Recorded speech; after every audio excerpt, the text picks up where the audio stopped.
Good morning, everyone. Welcome back to my channel. Thank you so very much for being here today. Here's your fourth stimulus check update and daily news report. Democratic lawmakers are closing in on a deal that would finally pass an infrastructure bill. State stimulus checks are being sent out, but some of you may not receive this extra payment. This coming Friday, I will be giving away more $75 Amazon gift cards. Remember, you can enter the giveaway by subscribing to my channel, liking this video, and also leaving a comment below. Thank you so much, everyone. Senate Democrats say they are close to a deal on a budget resolution that will pave the way for them to pass a sweeping multi-trillion-dollar bill later this year. Referring to President Biden's two infrastructure proposals, Senate Majority Leader Chuck Schumer said, "The Senate Budget Committee is close to finalizing a budget resolution, which will allow the Senate to move forward with the remaining parts of the American Jobs and Families Plan." Chuck Schumer met with Senator Bernie Sanders and committee Democrats on Monday night for roughly 2 hours. While they did not come out with an agreement on the top line for the Democratic-only infrastructure package, several members said they made a lot of progress and are planning to meet again on Tuesday.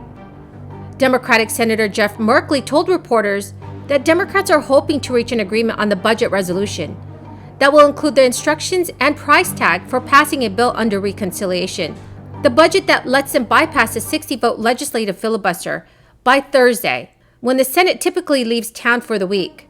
Merkley said about Thursday's timeline, "That is a goal. Yes, we are just at the situation that there's so much that has to happen." Democratic Senator Chris Van Hollen said he thought there was a decent chance that Democrats could have an agreement on the budget resolution after Tuesday night's meeting, and other members were hesitant to put a firm timeline on the talks, noting that the discussions were ongoing. Infrastructure, climate. Over the past few weeks, we've seen an awful heat wave hit Oregon and Washington. Those states in the beautiful Northwest, always known for their cool summer breezes, had temperatures like 115 degrees. It was just astounding. Not just a little temperature bump, but dramatically unusual. Temperatures in the Pacific Northwest climbed so high that power cables melted and roadways cracked in two.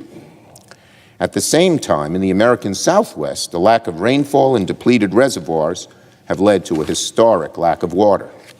According to the National Drought Mitigation Center, more than 77% of the great state of New Mexico is in a state of severe drought.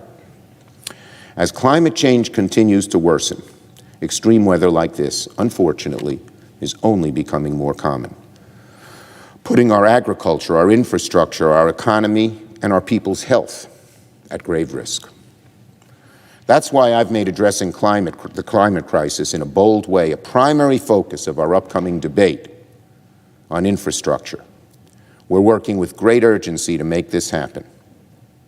And we're going to do it in two ways. First, climate change has forced us to repair and rebuild our infrastructure in a way that takes into account our new reality. Our infrastructure must become more resilient to extreme weather. In New York, I insisted that the Hurricane Sandy aid, which New York, New Jersey got $60 billion, focus on resiliency.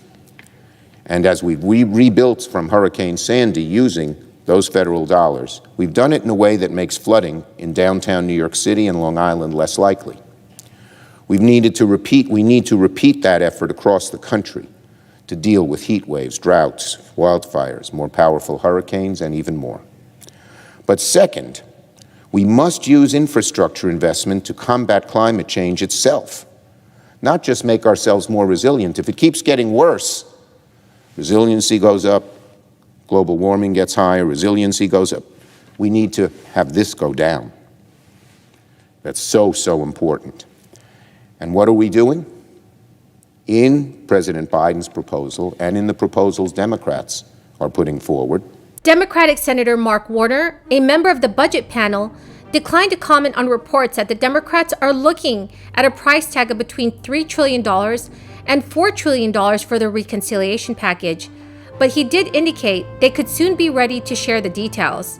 Senator Warner said, "Hopefully, there will be news soon," noting that reporters should prepare for a week of meetings as Democrats try to make progress on their biggest legislative priority. Senator Bernie Sanders speaking to reporters of the White House after meeting with President Biden, declined to weigh in on a specific top-line number, but vowed that he is working to create the strongest possible legislation. He also stated, "We are at the midst of a very serious discussion," adding that he believes the strong majority of the Senate Democratic caucus wants to go as big as we possibly can. The White House has shifted its messaging around President Biden's agenda after Democrats across the ideological spectrum warned it was becoming ill-defined and increasingly unwieldy. Having spent months pushing his domestic priorities through a dual-track approach, a jobs plan and a families plan, President Biden is once more placing his initiatives under the umbrella of a Build Back Better.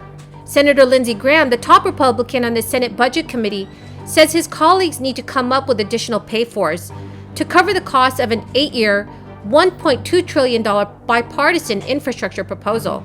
After leaving the Capitol on Monday after a late afternoon vote, Senator Graham said, "We do not have enough pay-fors. It's not so much not supporting the ones we got. It's not enough." He said members of the bipartisan group will meet Tuesday to further discuss the emerging legislation. Graham is a member of 21 senators who have endorsed a bipartisan framework, including 11 Republicans, 9 Democrats, and 1 independent who caucuses with Democrats. Senator Jerry Moran, another member of the bipartisan group, also voiced concerns about the deal on Monday. He pointed specifically to a promise that Democratic leaders have made to liberal members of their party, that the bipartisan bill will be tied to a much larger reconciliation package, which could cost between $3.5 trillion and $4 trillion. Senator Moran stated, "A lot is still unknown to me, and in particular, I am still troubled by the suggestions that both bills are tied together. I am for an infrastructure bill. I don't think we ought to spend $6 trillion. One controversial claim is that spending another $40 billion on the Internal Revenue Service enforcement will net $100 billion in new tax revenues. Another disputed claim is that spending $8 billion on strengthening program integrity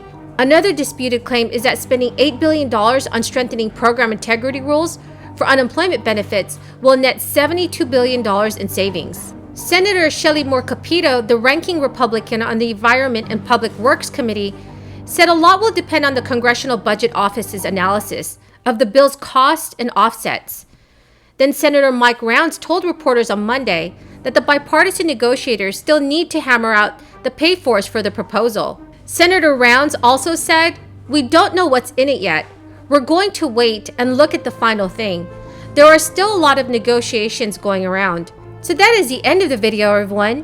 Thank you so much for being here today. I truly greatly appreciate it. I hope you all found this video helpful. Remember that this coming Friday, I will be giving away more $75 Amazon gift cards. Please enter my giveaway by subscribing to my channel, liking this video, and also leaving a comment below. Thank you so much, everyone, and have a very blessed Tuesday.